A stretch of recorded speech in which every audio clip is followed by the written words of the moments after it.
صل على محمد يا رب صل عليه وآله.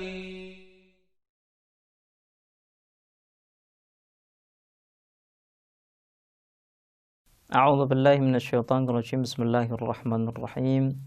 الحمد لله رب العالمين، والصلاة والسلام على رسول الأعظم محمد صلى الله عليه وآله وسلم وعلى أهل بيته الطيبين الطاهرين وأصحابه المنتجبين. أقول لكم السلام عليكم ورحمة الله وبركاته. Para pemirsa dan pendengar yang dirahmati oleh Allah Subhanahu wa taala, marilah senantiasa kita bersyukur atas segala nikmat yang Allah berikan kepada kita, dan kita meminta kepadanya untuk diberi taufik dan inayah supaya kita selalu berjalan di jalan yang benar, selalu mengamalkan keadilan dalam kehidupan kita.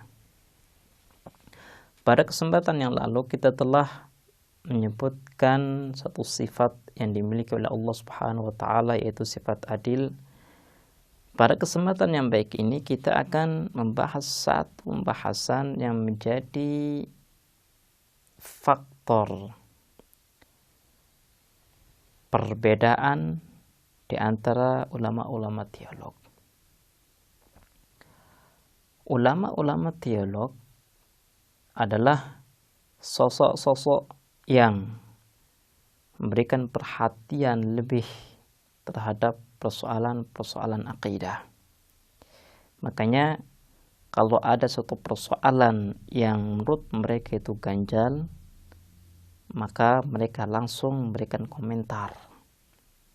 Salah satu persoalan yang menuai banyak komentar adalah persoalan kebaikan dan keburukan menurut akal. Kalau kita kembali kepada diri kita, maka kita akan mendapatkan sesuatu yang tidak bisa kita pungkiri. Yang pertama, kita cinta kepada keadilan, dan kita cinta kepada keindahan, dan kita cinta kepada maslahat dan berbagai sesuatu yang memberikan faedah kepada kita. Kalau seandainya ada seseorang yang memukul kita, kita katakan, kenapa kamu melakukan keburukan? Ketika ada seseorang yang memberikan hadiah kepada kita, kita mengatakan, saya berterima kasih. Kalau kita kembali kepada kehidupan kita sehari-hari, maka kita menemukan manusia itu bisa menilai perbuatan mana yang baik, perbuatan mana yang buruk. Sebelum kita memasuki inti pembahasan tentang kebaikan dan keburukan menurut akal, alangkah baiknya kita menjelaskan terlebih dahulu tentang tolak ukur kebaikan. Kalau kita kembali kepada diri kita sendiri, maka kita sudah bisa memahami dengan baik apa arti kebaikan, apa arti keburukan. Tapi kalau kita lebih detail lagi, lebih teliti lagi, maka kita memiliki banyak tolak ukur untuk menilai apakah sesuatu itu baik atau buruk. Di sini ada 4 tolak ukur yang dikemukakan oleh ulama teolog. Tolak ukur yang pertama adalah tabiat kita. Kita adalah makhluk yang cinta kelezatan. Kita adalah makhluk yang cinta kepada keindahan. Makanya kalau kita melihat rumah kita kotor, kita sumpah. Kenapa? Karena kotor itu tidak sesuai dengan tabiat kita. Tabiat kita cinta kepada kebersihan. Kemudian kalau kita menemukan baju kita bau, kita pun sumpah. Kenapa? Karena bau itu tidak selaras dengan apa yang diinginkan oleh tabiat kita. Jadi tabiat kita menginginkan keindahan, menginginkan kebersihan. Makanya tidak perlu kita memberitahukan kepada seseorang, wahai fulan, kebersihan itu bagus. Wahai fulan, rumah yang indah, rumah yang nyaman itu bagus. Tidak perlu, kenapa?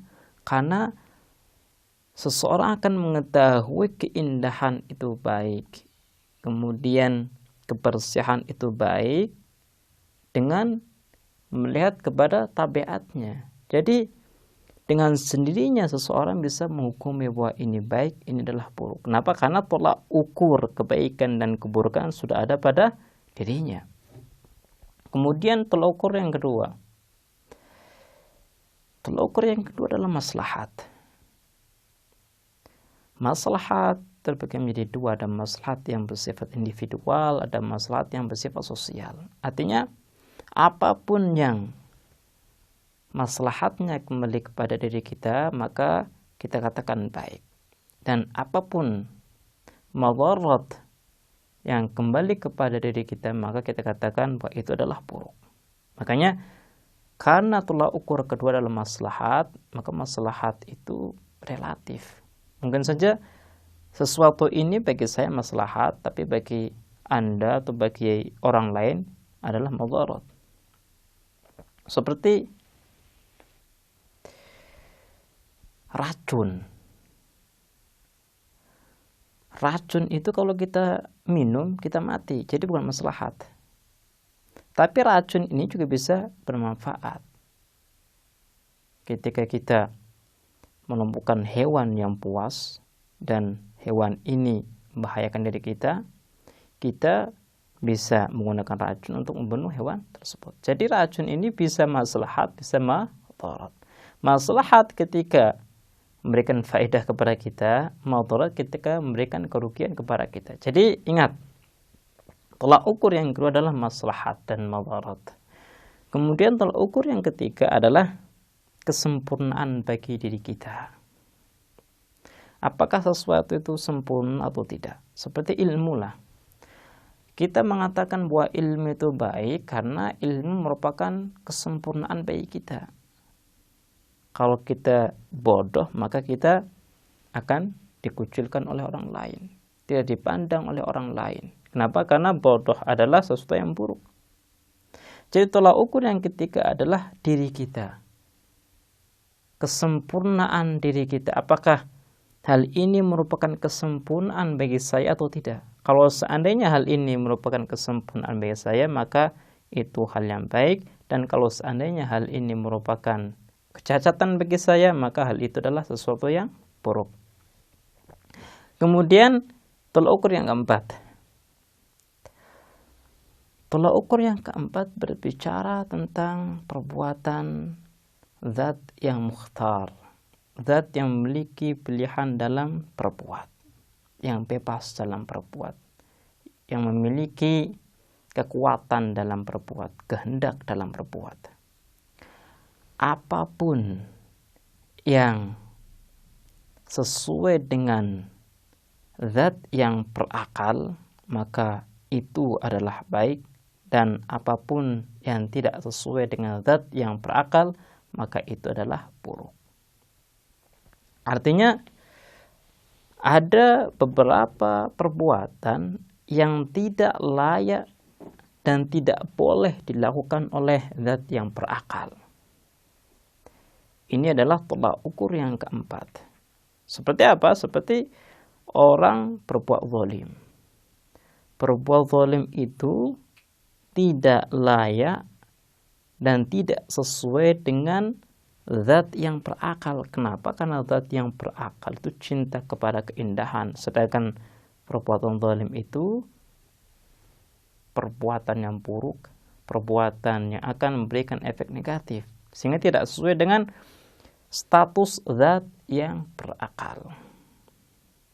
Ini adalah 4 tolak ukur yang disebutkan oleh ulama teolog sebelum mereka memasuki inti pembahasan tentang kebaikan dan keburukan menurut akal. Baiklah, misalnya insyaallah kita akan melanjutkan pembahasan di kesempatan yang lain.